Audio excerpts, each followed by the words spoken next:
And we're off. Here we go. Come on, show us those pearly whites, Omar Kelly. How are you, buddy? It's a reunion of sorts. The original team of the All Dolphins podcast. That was until Omar Kelly left to join the Miami Herald. Welcoming him as a guest, Omar Kelly of the Miami Herald.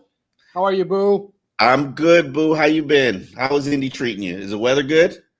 The weather was fabulous the first couple of days.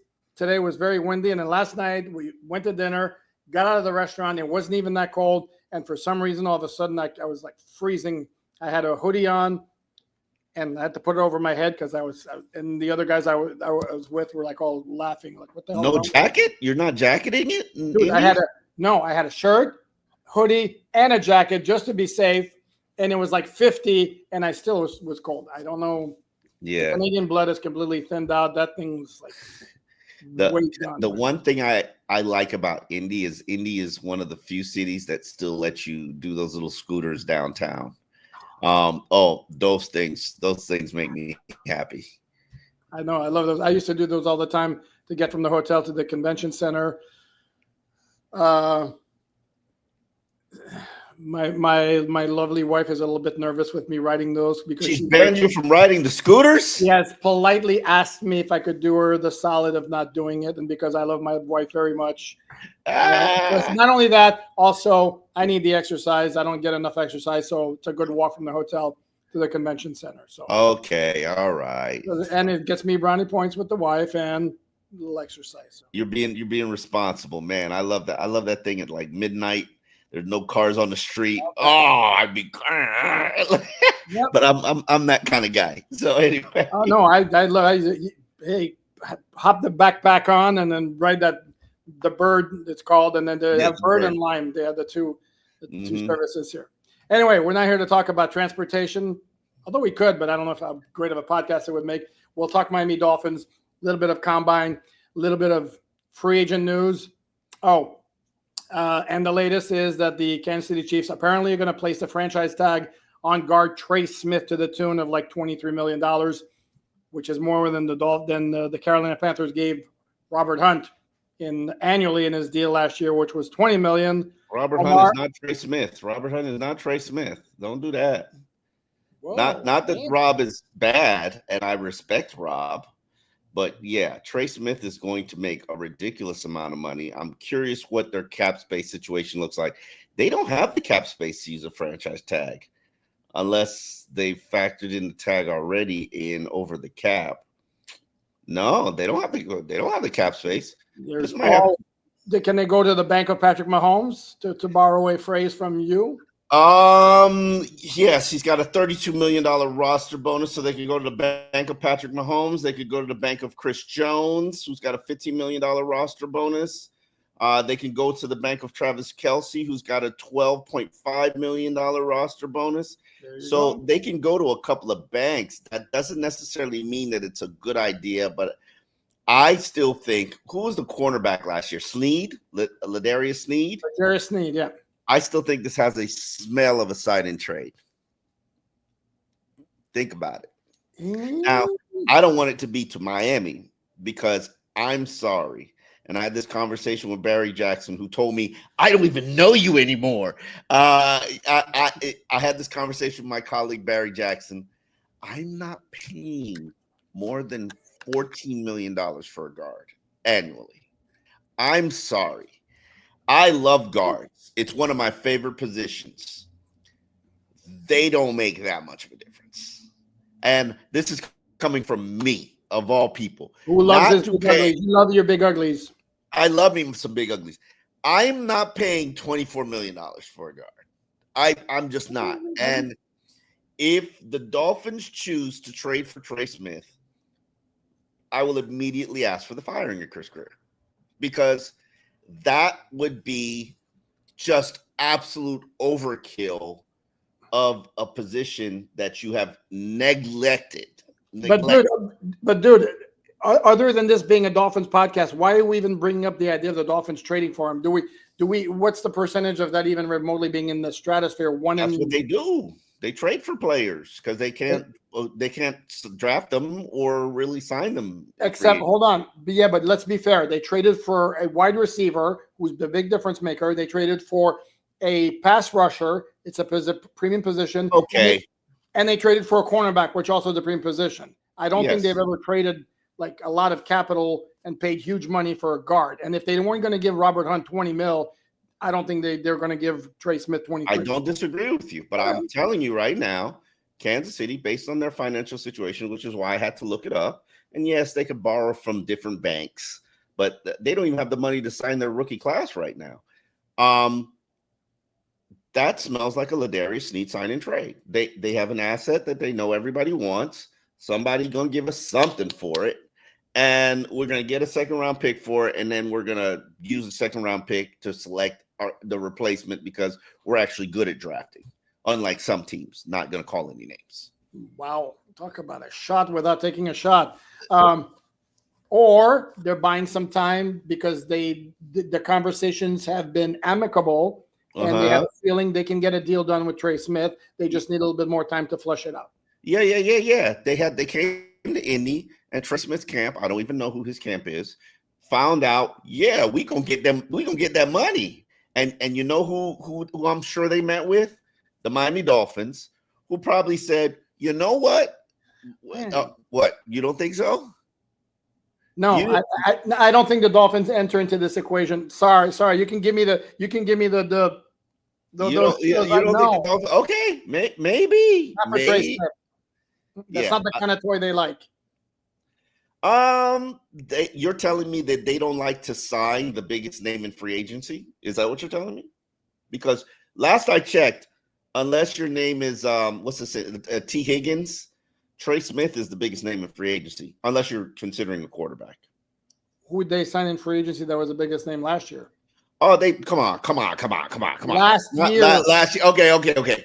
Last year. But we've got habitual decade of doing this. Don't act like we don't.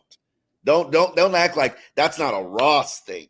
This isn't a Greer thing. That's a Ross. Byron Jones and Tehran, I guess, would qualify. Carlos Dansby and Sue, Mike Wallace. You want me to keep going? I gave you Byron Jones. Byron Jones is another one. But Byron, they made him the highest paid cornerback in the NFL. So yes, he was. Yes. Okay, you gave me one I wouldn't have even taken. This is but I'm not buying again. I refuse to believe that they made a stance on positional value last year with Robert Hunt. Okay, who may not be. If he's not Trey Smith, he's not that far behind Trey Smith. He's a really, really good guard. I agree with you. So if they weren't going to go $20 million for him, they're not going that much. I'm sorry. I may be proven wrong. Wouldn't be the first time. I'll spare everybody the trouble. No. I'm not saying that they should do it. I said to you, if they did it, it's a Dolphin thing to do.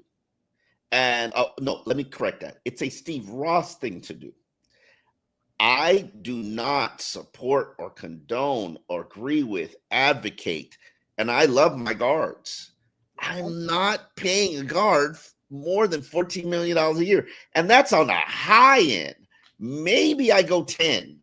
Maybe I guarantee 2 years for $20 million. But I'm not paying a guard $24 million. It's crazy. Dude, I'm totally with you. And I don't think there's a snowball's chance in Miami that it happens. I'm sorry. I just don't see it. Okay, let's move on to like a bunch of other veterans who either have given permission to seek a trade, have had trade conversation, all that. I mean, we're all over the place. Come on, every year. No, do you recall at this time that many? Matthew Stafford, Myles Garrett, Cooper it's always Kupp. It doesn't come out publicly. Correct. That's what I'm saying. That's been public. Can I finish the list, Omar? Yes, you can. Can you finish the list? Thank you. Harold Landry, Jair Alexander, Myles Garrett, Matthew Stafford, Jonah Jackson. I'm gonna forget. There were like 8. I'm gonna forget 3 of them because you interrupted me. You disrupted my flow. My little pee brain. I don't even know. Don't say little pee. Pause. Listen. Give me the list again because you said something I didn't even know. Stafford, Myles Garrett, Jair Alexander. Hold on. They said Myles Garrett is not up for trade. He's requested a trade. It's either requested a trade, been involved in trade conversation, or been given permission to seek a trade. Tyreek requested a trade. He's still here. Go ahead. Now I have to go back and I have to look it up. I have to start all over again because you keep messing me up again. Okay. Little PC brain can't handle it. Okay, hold on. I gotta find it. But there we go. The list is. I hate it when you do this to me. Here we go. Oh, Deebo Samuel, Harold Landry, Devon Gottschall, Jonah Jackson, Cooper Kupp, Matthew Stafford, Gottschall's on the block. Hold on, Gottschall's on the block too. Yeah, he has requested or has been given permission to seek a trade for himself. You know he's here, right? He lives here, right? Oh, I know that. Any of those? First of all, would you like the Dolphins to make a push for any of those? Could you envision being with the Dolphins in 2025? None of them do it for you, huh? Depending on what the price of Gottschall is. His contract is not now. Is he talk? Are we talking? You forgot the Alain in Washington. Oh, see, damn, Jonathan Allen, absolutely. Kittle, yes. You're gonna eventually hear that Kittle is gonna, if they can't get a deal done, Kittle is gonna be on the block too. Okay. There's such a laundry list of guys, and then we're not even counting the shakedown guys who are gonna say no. The guys who are gonna get released. I'm still waiting for the guys getting released because I personally think that that's the realm that the Dolphins are gonna pounce, because when you let guys like Javon go, Eichenberg go, majority of their free agents go, they're going to want to get some compensatory picks. The best way to get those compensatory picks is to sign players who've been released. Dodson, I think that he's going to be let go as a free agent. So I really think that the market for them, I mean, but they also know guys who are going to be released. I promise you, there's a guard out there right now who they've identified. He's pretty good. He's probably making way more than whatever team he's on is willing to pay him, and the Dolphins are going to swap a 6th-round pick for him and address their need. Now, that's a third-prong solution for them if they strike out on free agency and if they strike out on tier 1 and tier 2 free agency, but they've always got a contingency plan. It's contingency plans on top of contingency plans on top of contingency plans. I'm curious. I look at this free agent class, and I've looked at this class up and down, and there are some guys that I identify that I want, but at a certain price point. The rest of them, I'm like, you could go. Yeah, it's. Any names? Who, for me? You said you have identified some players you'd like to see the Dolphins. Yeah, the guard James Samuels. I know he only played 4 games last year. James Daniels. Damn, why did I say Samuels? Maybe because you're before you didn't slip on Deebo Samuel. I don't know. No, I don't want Deebo Samuel. I absolutely don't want Deebo Samuel. I don't want them to trade picks. I actually want Chris Grier to show that he can draft, which I don't believe. But I would like him to have the opportunity for a final swan song to say, on my exit, these are my 10 draft picks. Okay. And let those 10 draft picks determine whether or not he'll be recycled in the NFL as a GM in another 10 years. Okay. Now, or here's my thought process, and I would love to get your answer to this, because I've said this before, and I really stand on it, and I would love people to counter it. I have now covered Chris Grier for the majority of the 20-something years that he's been here in this organization. I think I've started in 2007. He began before 2000, that. 2000. He began in 2000? Mm-hmm. Okay. First year with the team. Yeah. He began in 2000. I knew him when he was in power. I knew him when he was a number 3. I knew him when he was a number 2. I knew him when he was a GM. I personally do not think that Chris Grier operates in a desperate manner. I just don't see it. I think he sees opportunity and he seizes on it, like Tyreek Hill. I can't name you the desperate moves that he's made that just makes him look absolutely thirsty, because everybody has this thought process and this perception, and I understand why they put it together, that they're just going to go out and they're just going to do stuff desperately and irresponsibly and not cap conscious. One, they're cap irresponsible anyway. They've been that way for about 4 years now. Yeah. And that's just the way that Steve Ross is okayed them to do business. They are cap irresponsible. It's a horrible, horrible, horrible cap management. I don't care what you think. I don't care who gets in their feelings. I have said this from the start. The behavior that they've conducted in terms of their cap management is not acceptable to me. That is not how I think healthy organizations run. Now, with that said, I don't think that they've done anything really irresponsibly. Look at the moves they made last year.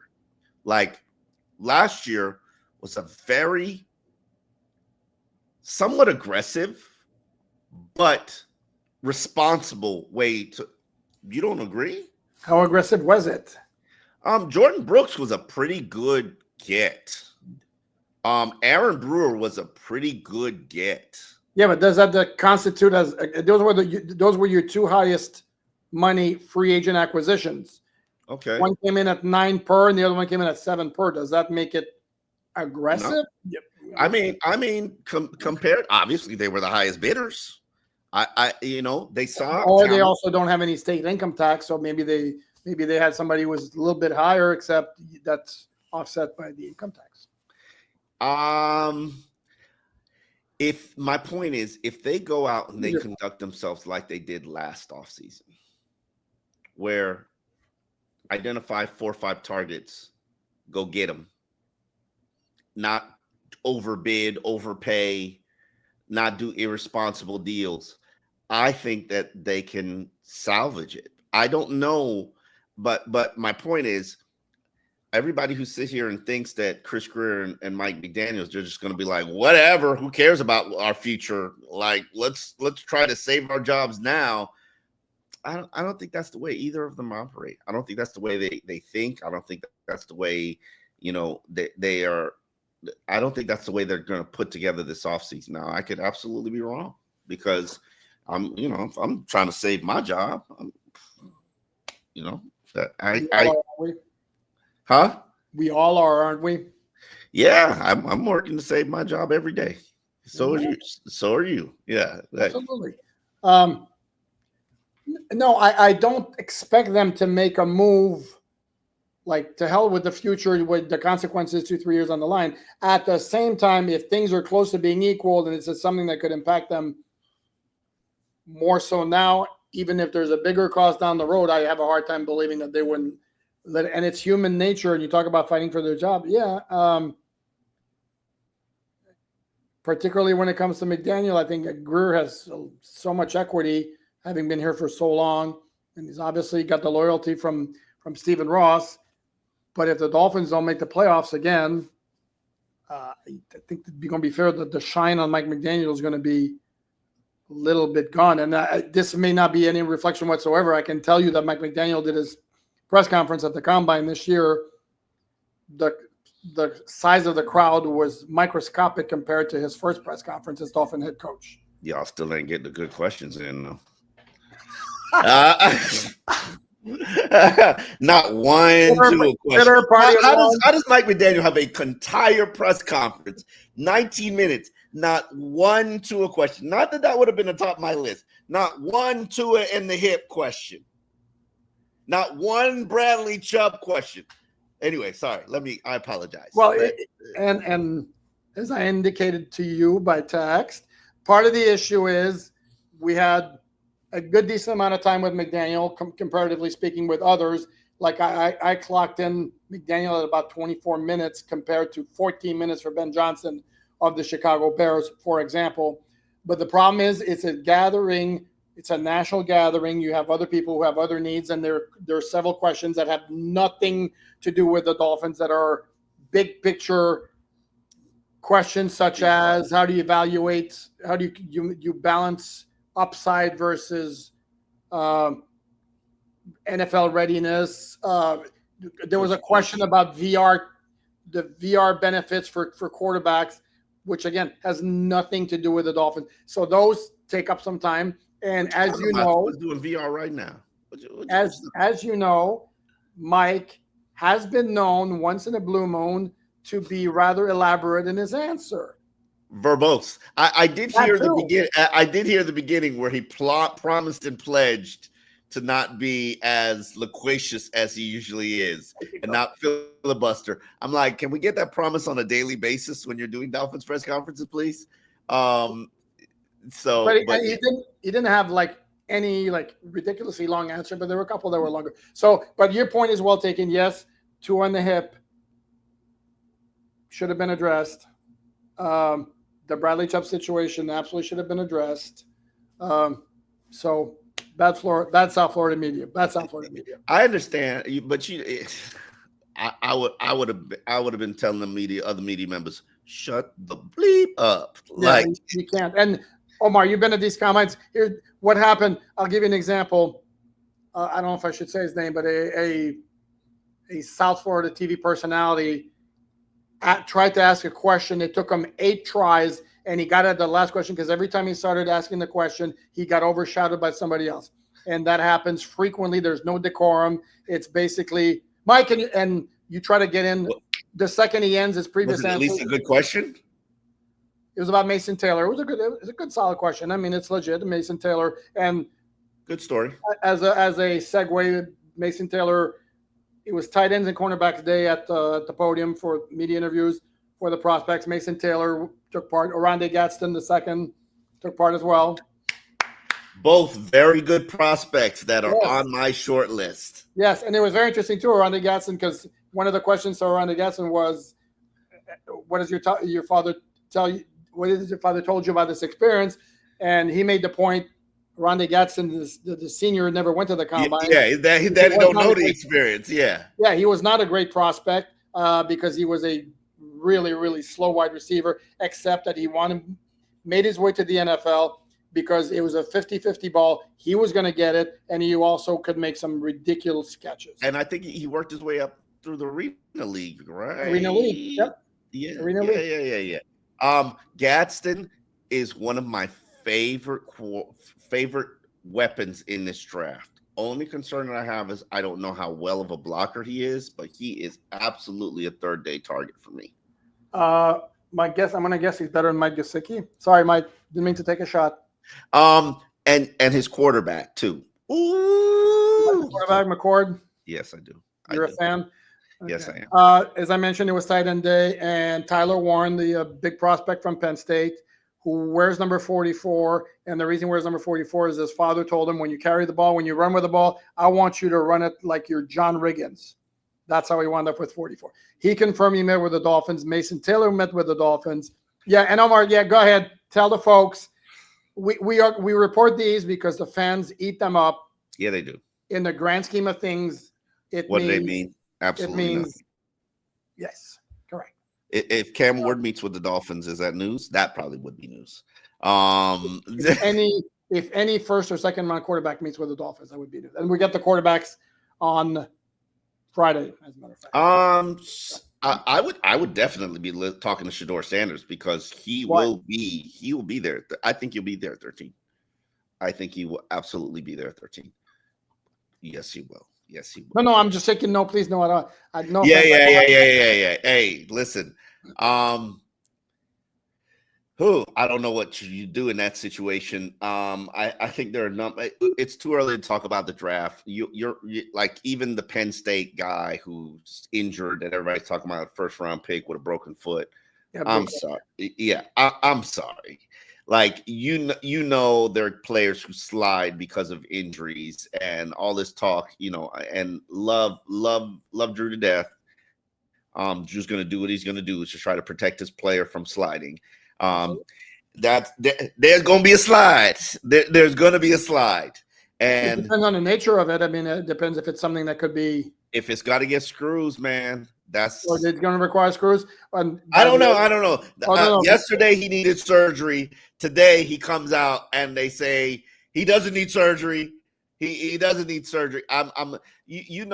There are.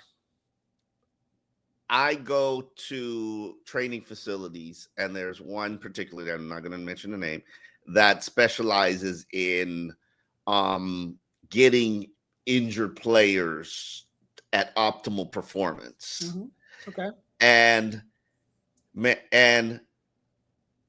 if you're in the draft process and they haven't gotten your injury to optimal performance to the point where it can be under the radar of NFL teams, you got a problem.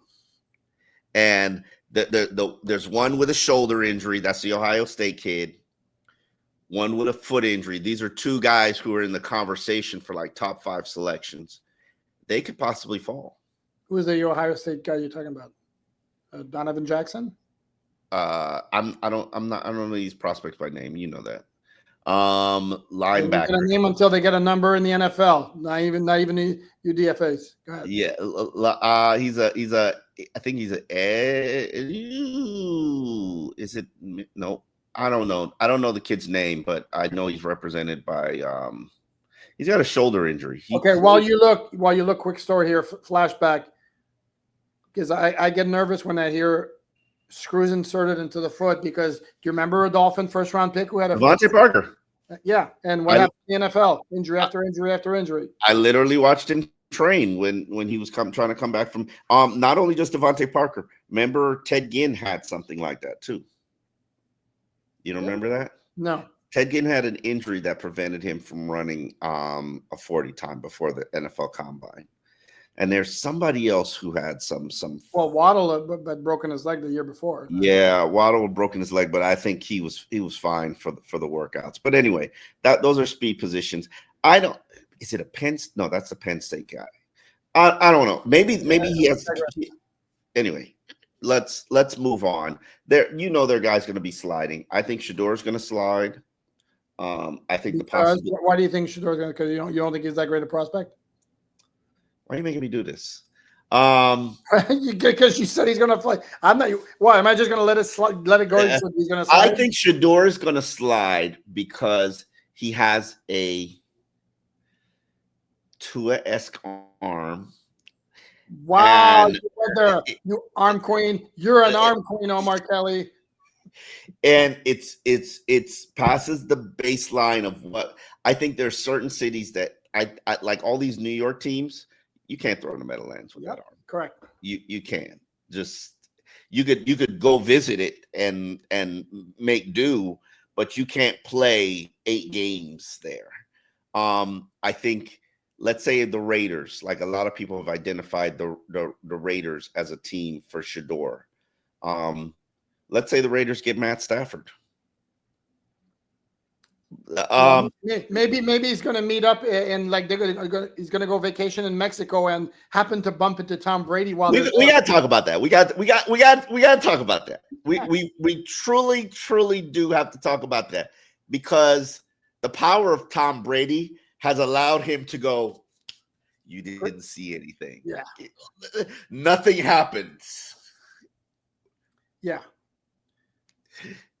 Yeah, and then I guess the rationale is, well, there are a lot of NFL quarterbacks who have, resorts in the same skiing area in Montana, and they just so happen to meet at the same time.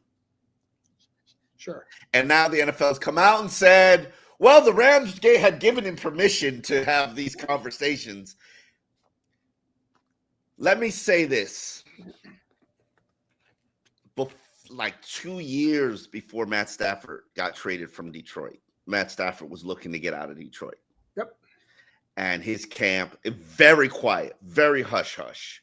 Matt Stafford and his camp have controlled probably his career better than most people that in the NFL.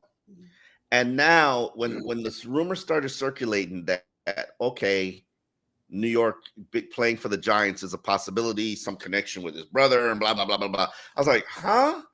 I'm like, Matt Stafford really has always had ultimate control on his career. And this isn't going to be a situation where the Rams trade him to the Giants and he just doesn't know anything about it. So, no. And then when I started hearing Aaron Rodgers has his sights set on the Rams, then I was like, oh, okay. But now it seems like it's Matt Stafford who's saying, yeah, I'm good here. I'm trying to move on to another situation. And Aaron Rodgers is like, okay, I'll take your team if you're going to give it up. Like people think that these dominoes just start falling like at the combine or the week before free agency. No, they've been moving since January. Like the Alain pass rusher from Washington. I could tell you, the word on the street is he was going to get released. Now all of a sudden he's being traded. These teams know. These teams know. They have these conversations. These aren't surprises. So here's my thought process. If you are a QB needy team, Matt Stafford should be at the top of your list. Do I give up a first-round pick for Matt Stafford? Probably not. If you're close to winning a Super Bowl, if you have close, how close? How close are we talking?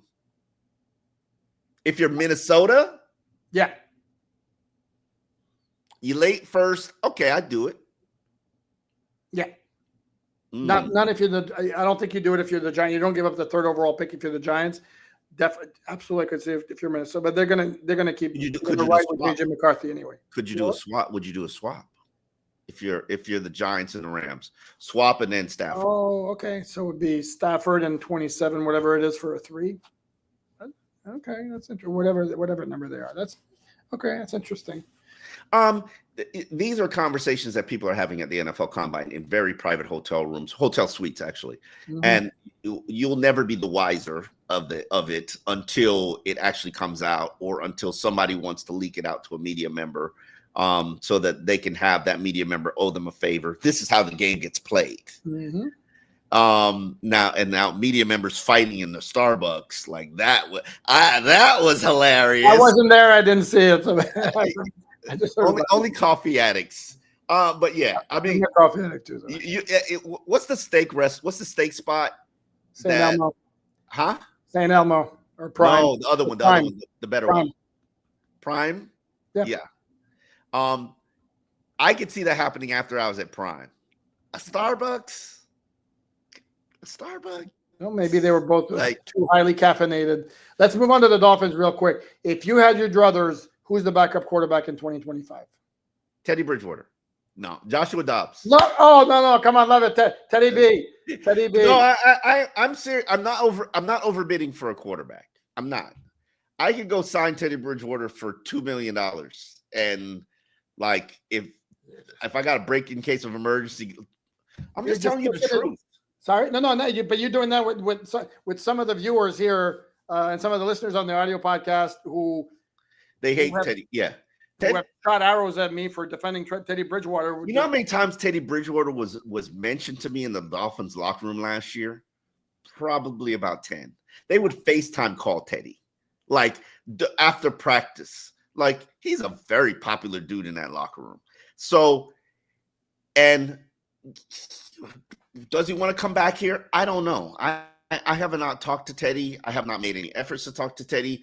From what I hear, he wants to continue to coach Northwestern. I think he's crazy to do that. No offense. I'm a Chief, so I'm a little biased. Yeah. It is what it is. You could go make millions of dollars playing in the NFL, continue to add to your pension. You do that. You do that until the game keeps. And they'll wait for you. They'll keep the job open for when he comes back and he's completely done. So yeah. My only concern with Teddy, and I like Teddy, and for those who don't know, I've done this. If you're going to tell me he sucked, I'm going to tell. If you're going to tell me he sucked, I'm going to tell you fine. But there was a very small sample size, and if it's not too small a sample size to say he sucked, then this is where I'm going to tell you it projects over 17 games to more than 5,000 passing yards, with Tyreek Hill having 2,300 yards over that season with Teddy as his quarterback. So I'm not going to add on to that because I don't want the Teddy Bridgewater. We hate Teddy Bridgewater fan club. But hold on. The problem was he couldn't finish a game. He made 2 starts and he couldn't finish the game. That's a problem. And if you can't have a fragile backup quarterback behind your fragile starter. Am I wrong? No, you're not wrong. But I could make the argument to you, and he's not my top choice. I'm a Joshua Dobbs fan. I've been a Joshua Dobbs fan for multiple years. I have consistently advocated for this guy, in the NFL. I believe in him. I believe he can do what Tua's done. I have talked to people who have played with him on multiple spots, and they're like, he's good. I don't know why he doesn't get many more opportunities. With that said, I'm not paying for more than $3 million for Joshua Dobbs. $3 million? $3 million. I'm not paying. I'm not. If Mike White made $4 million, I when Mike White got 2 years for $4 million, I was like, irresponsible, bad decision, and it's a backup quarterback. I get it. If something happens to Tua, the season is flushed, everybody gets fired. I'm telling you right now, Teddy Bridgewater can get the job done for $2 million if something happens to Tua. But you can't count on I'll draft another one too and have him be the number 3. Or maybe then Teddy's the number 2 and Tyler Huntley's the number 3. Yeah, I'm fine with that. Okay. I'm not saying it's like they got to get Teddy. They got to get Teddy. What I'm saying is I'm not overpaying for Marcus Mariota when I know Teddy Bridgewater can probably do better or just as good. And will be loved in the locker room. Like when I tell you people, I saw 2 FaceTime chats with Teddy, and it probably wasn't even 10 conversations, maybe 8 conversations about Teddy in the locker room, not provoked, not they're just talking about Teddy. Trust me, that don't go away. Okay. That's why Detroit just added him at the last minute when they were making it. Teddy's great in the locker room, and you want a number 2 who's great in the locker room. Okay. I mean, dude, you don't have to convince me. I'm again, if you have a third who has some NFL starting experience, I can live with it. Otherwise, still think Jimmy G would be a good option. Although he's another one who's had injury issues. There is. I like Jimmy G. I'm a Jimmy G guy. There is something there why him and Mike don't from what I hear, they don't vibe. Okay. Also, on top of that, you're gonna go back to the South Beach thing and he's a ladies' man and all that. Is that where you're gonna go with this? I'm just saying. Listen, I have fallen prey to the streets on more than one occasions.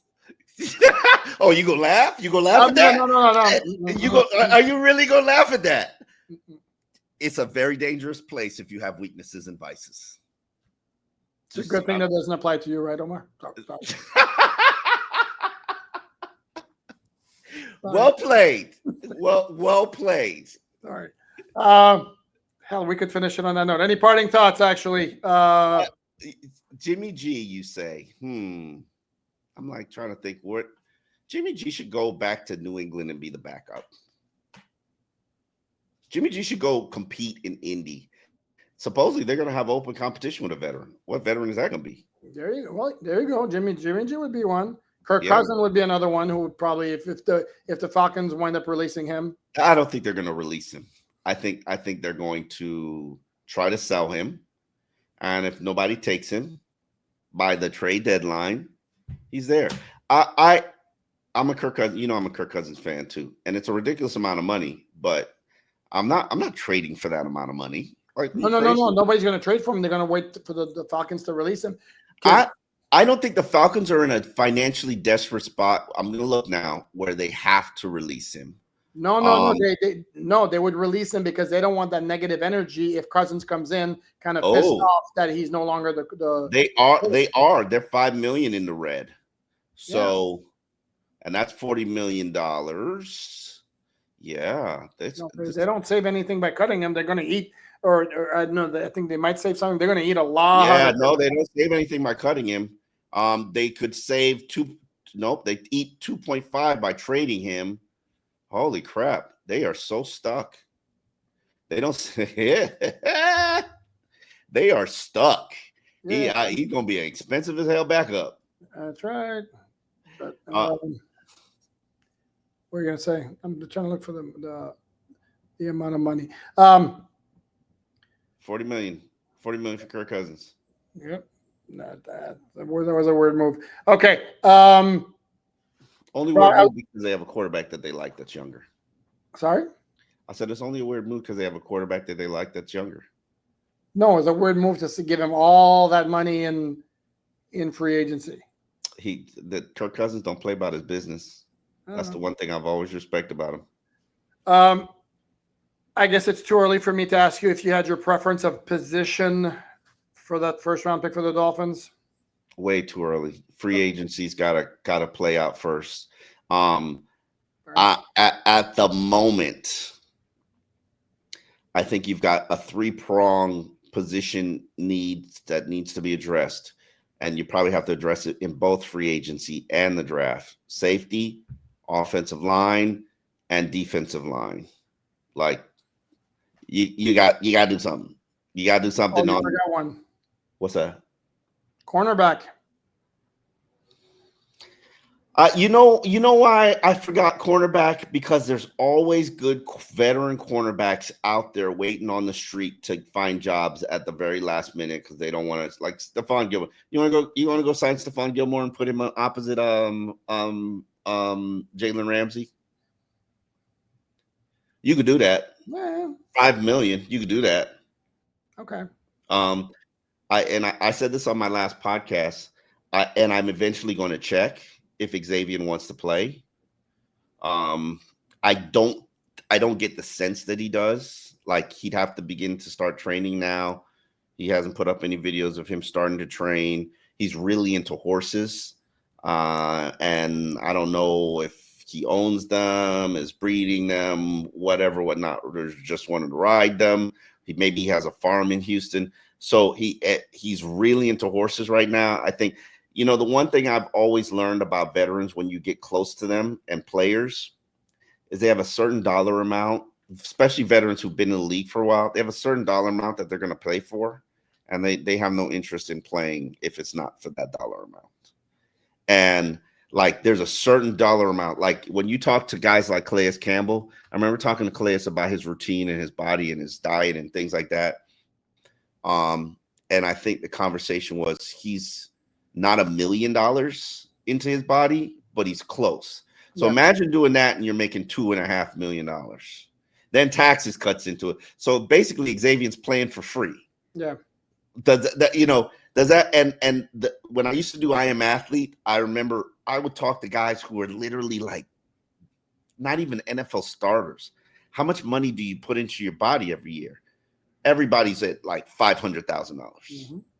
And and people don't realize, like, and that's not even the stars. Like, certain people who I won't name, they would put over $1 million into their body. Now, they were making a lot more money, but they just have to. They absolutely have to, from training to nutrition to blood cleansing to going to the Bahamas and having what's the thing Tehran does? I forget what it's called. A spit. Him and Tariq did it. In the Bahamas. Stem cell. Like, players put real money into their careers. So a lot of them have a dollar figure that they won't play for, which is probably something in the range of like, I won't play for less than $5 million. Like, it's not worth it to me. Like, to go through that and put my body through that if it's not for $5 million. And the NFL, I've learned, and I said this to guys because I've advised guys. Once the NFL learns you've made enough money and you haven't squandered it and you're not thirsty and desperate, and they're like, yeah, we don't, when you don't need the game, when you don't need the game, that's when the NFL's like, yeah, he's 30. We don't want him anymore. And you see that happen to so many vets now. Not that they can't play the game, but they don't have a desperate need to play the game. And when you can't get these vets to jump through these hoops the way that they're supposed to, to make the team and make the roster and and keep their money, NFL don't want nothing to do with you. Okay, it would be interesting to see. It would be quite the twist for if they were to re-sign, go back and re-sign Axley. Although I'm with you, I don't see that happening. The fact that he had workouts with the Bengals and the Cowboys last year, And I don't think he was going to accept. I don't think he was going to accept the practice squad spot. Not you know what? That was my thought as well. That I can promise you that ain't gonna happen.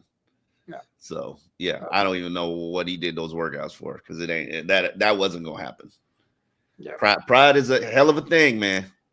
Yes, it is.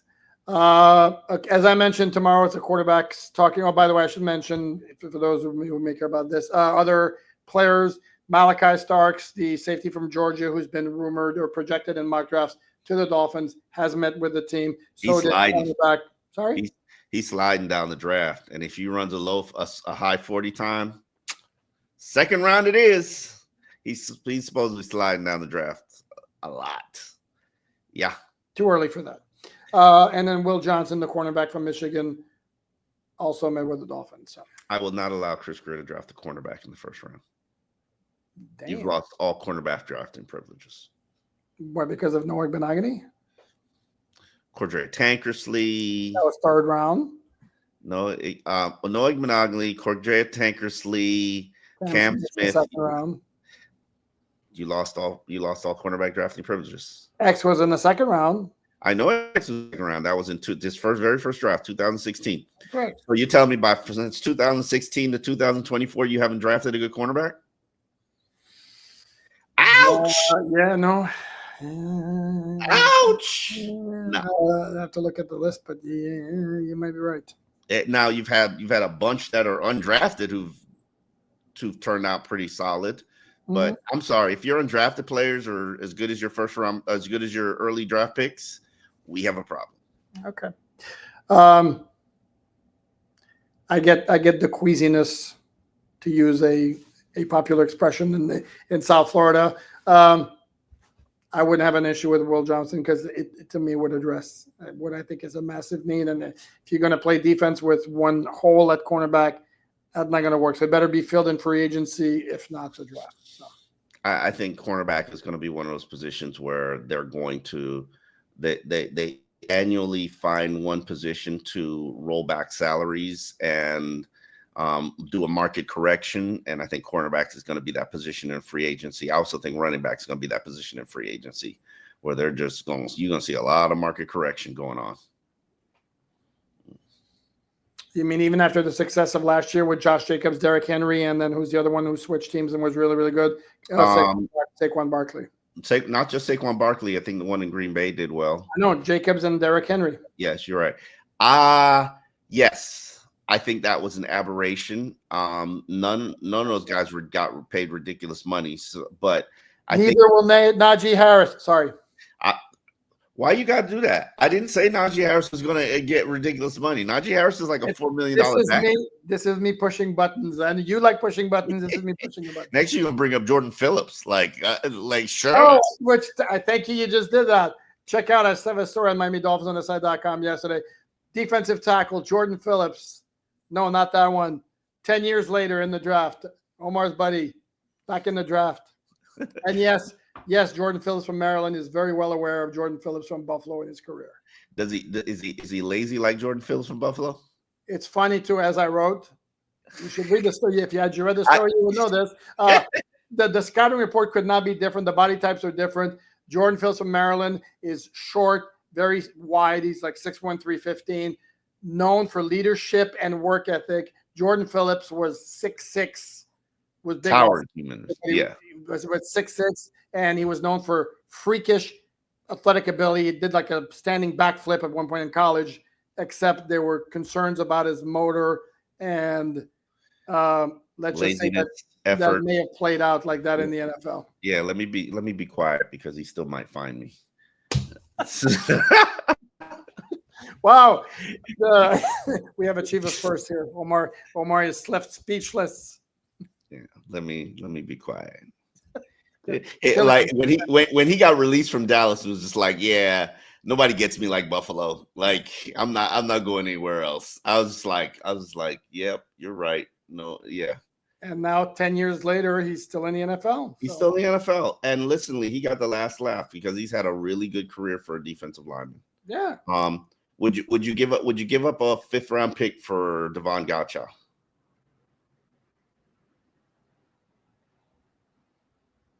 That to see what his cap number would turn out to be. He's not making a ridiculous amount of money. I think he did just have his contract retouched last offseason. He did.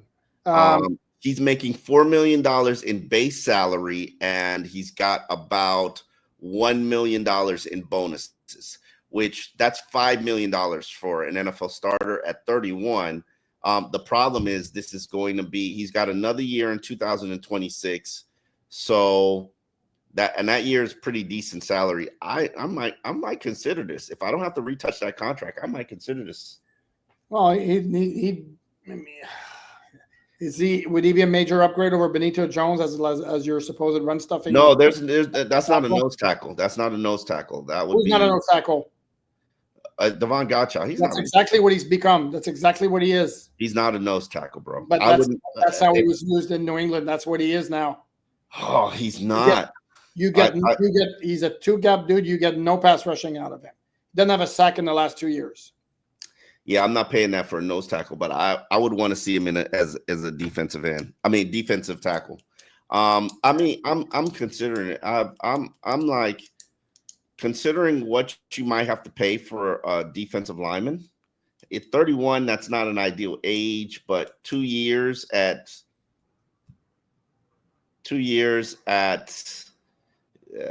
5, 11, 12, $13 million. 2 years, $13 million. Nah. Yeah, is he an upgrade though? I don't know. I didn't think he's an upgrade. So you just want to re-sign Benito Jones? Or look for another alternative on the free agent market? I don't know. I don't know. Right. Okay, on that brilliant note of I don't know to end the podcast. This was the I don't know podcast. Omar, as always, thanks for joining me. Check out his work at the Miami Herald, MiamiHerald.com. His own podcast, Dolphins in Depth. Check out my work on Miami Dolphins on SI.com, the All Dolphins podcast. Please like, subscribe, share. I'm still at 14.8. I don't know.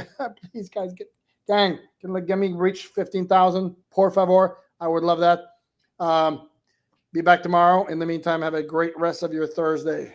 Enjoy yourself in Indy. Stay safe. We'll catch you back in Miami. All right. See you, man.